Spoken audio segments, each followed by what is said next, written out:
ിലേക്ക് കടക്കുകയാണ്. ക്രമസമാധാന ചുമതലയിൽ നിന്ന് എം.ആർ. അജിത് കുമാറിനെ മാറ്റിയെങ്കിലും അവസാനിക്കാതെ വിവാദം. നിലവിൽ വഹിക്കുന്ന സായുധ സേന ചുമതലയിൽ നിലനിർത്തി സ്ഥാനമാറ്റത്തിന്റെ രീതിയിലാണ് നടപടിയെന്നാരോപിച്ച് പ്രതിപക്ഷം രംഗത്തെത്തിക്കഴിഞ്ഞു. മുഖ്യമന്ത്രിയുടെ വാർത്താക്കുറിപ്പിലും എം.ആർ. അജിത് കുമാറിന്റെ വീഴ്ചയെക്കുറിച്ച് പരാമർശമില്ല. വിഷയം സഭയിൽ പ്രതിപക്ഷം ആയുധമാക്കും. എന്നാൽ നടപടിയുടെ ക്രെഡിറ്റ് അവകാശപ്പെടുകയാണ് CPI. ഇന്നലെ തന്നെ നടപടി വന്നതിൽ CPIയുടെ കത്ത് നിർണായകമായി. ആഭ്യന്തര വകുപ്പിന്റെ ചർച്ചകളിൽ സ്വതന്ത്ര നിലപാടെടുക്കുമെന്ന് ബിനോയ് വിശ്വം MV ഗോവിന്ദന് കത്ത് നൽകിയതിന് പിന്നാലെയായിരുന്നു രാത്രിയിലെ തിരക്കിട്ട നടപടി. മുഖ്യമന്ത്രി ദ ഹിന്ദു ദിനപത്രത്തിന് നൽകിയ അഭിമുഖത്തിലെ വിവാദ മലപ്പുറം പരാമർശം സഭ നിർത്തിവെക്കാനുള്ള ഉപക്ഷേപമായി പ്രതിപക്ഷം കൊണ്ടുവരും.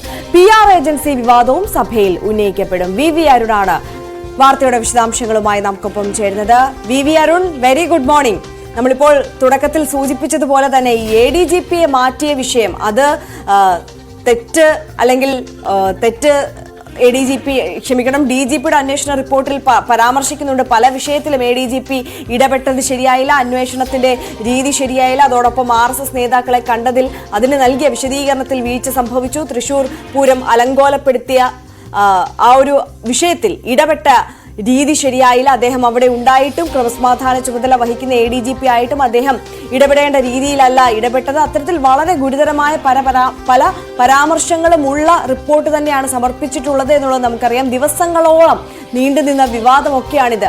ഏറ്റവും ഒടുവിൽ അദ്ദേഹത്തിനെതിരെ നടപടി എടുത്തു എന്ന് സർക്കാരിന് പറയാൻ കഴിയുമെങ്കിൽ പോലും ഇങ്ങനെ ഒരു നടപടി ആയിരുന്നില്ല. ഇതിപ്പോൾ തൽസ്ഥാനത്ത് നിന്ന് മാറ്റി മറ്റൊരു ചുമതല നൽകുകയാണ്. ഒരു സ്ഥലം മാറ്റം എന്നതിനപ്പുറം ഇതിനെ ഒരു നടപടിയായി കാണാൻ സാധിക്കുന്നില്ല എന്നുള്ളത് തന്നെയാണ് പ്രതിപക്ഷം ഉന്നയിക്കുന്ന വിഷയം. അത് ഇന്ന് സഭയിലും ചർച്ചയാകും എന്നുള്ളതിൽ തർക്കമൊന്നുമില്ല. ഇന്ന് ഈ വിവാദ വിഷയങ്ങളെല്ലാം സഭയിൽ കൂടി എത്തുമ്പോൾ സഭ പ്രക്ഷുബ്ധമാകും എന്നുള്ള കാര്യത്തിൽ നമ്മൾ നേരത്തെ സൂചിപ്പിച്ചതുപോലെ തർക്കമൊന്നുമില്ലല്ലോ, അല്ലേ ആരും?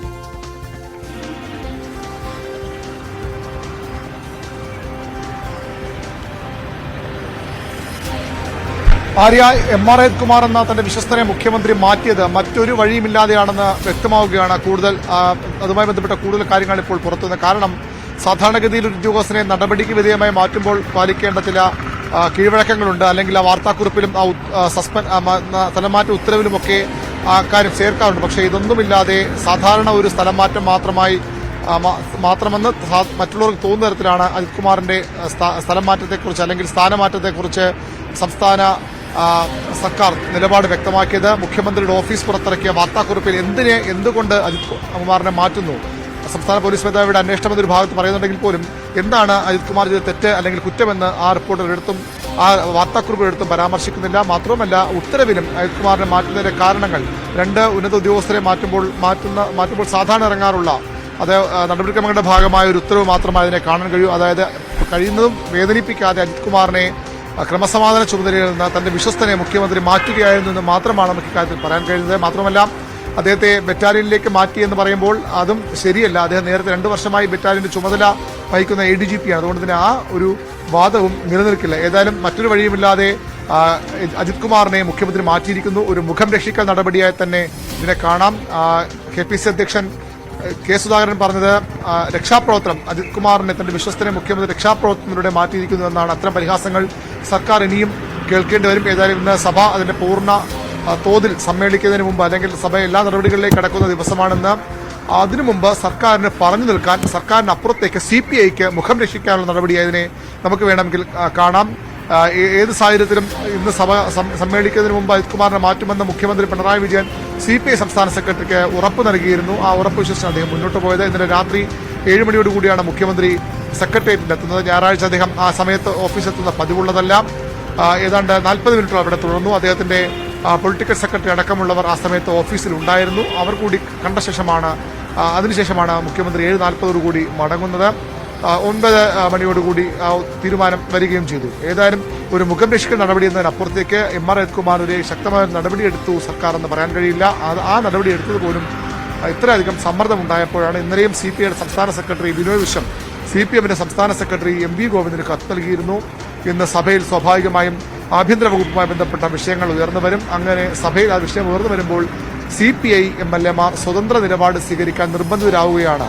അജിത് കുമാറിനെ മാറ്റാതെയാണ് ഇന്ന് സഭയിലേക്ക് മുഖ്യമന്ത്രി വരുന്നതെങ്കിൽ CPIക്ക് സ്വതന്ത്ര നിലപാട് ആഭ്യന്തര വകുപ്പിന്റെ വിഷയങ്ങൾ സ്വീകരിക്കേണ്ടി വരും. നേരത്തെ കാനം രാജേന്ദ്രൻ സംസ്ഥാന സെക്രട്ടറി ആയിരിക്കെ തോമസ് ചാണ്ടിയെ മന്ത്രിസഭയിൽ നിന്ന് മാറ്റി നിർത്തണമെന്ന ആവശ്യം ശക്തമായി ഉയർന്നപ്പോഴും അദ്ദേഹത്തെ മാറ്റാതെ അദ്ദേഹത്തിന് മന്ത്രിസഭാ യോഗത്തിൽ പങ്കെടുക്കാൻ അവസരം നൽകിയപ്പോൾ CPIയുടെ 4 മന്ത്രിമാരും അന്ന് മന്ത്രിസഭാ യോഗത്തിൽ പങ്കെടുക്കാതെ ബഹിഷ്കരിച്ചിരുന്നു. അതിന് സമാനമായ നിലപാടിലേക്ക് CPI പോകുമെന്ന ഒരു മുന്നറിയിപ്പ് CPI സംസ്ഥാന സെക്രട്ടറി നൽകിയിരുന്നു. അതും വേണമെങ്കിൽ ഒരു തരത്തിൽ വ്യാഖ്യാനിക്കാം. നടപടി ഉറപ്പായപ്പോൾ CPI തങ്ങളുടെ നിലപാടിന്റെ ഭാഗമായാണ്, തങ്ങളുടെ ഉറച്ച നിലപാടിന്റെ ഭാഗമായാണ് അജിത് കുമാറിനെ മാറ്റുന്നതെന്ന് വരുത്തി തീർക്കാൻ നീക്കമായി കൂടി അതിനെ വിലയിരുത്തുന്നുണ്ട്. ഏതായാലും CPIക്ക് തൽക്കാലത്തേക്ക് അതിന്റെ ക്രെഡിറ്റ് അവകാശപ്പെടാം. മുഖ്യമന്ത്രിക്ക് താൻ നേരത്തെ പറഞ്ഞതുപോലെ അന്വേഷണ റിപ്പോർട്ടിന്റെ അടിസ്ഥാനത്തിൽ മാത്രം നടപടിയെടുക്കും എന്ന നിലപാട് പറഞ്ഞിരുന്നു. ആ നിലപാട് പാലിച്ചുകൊണ്ട് അത് വരുന്നവരെ കാത്തിരുന്നു. അതിനുശേഷം അജിത് കുമാറിനെ മാറ്റിയെന്ന് പറയാം. ഏതായാലും ഇതുകൊണ്ട്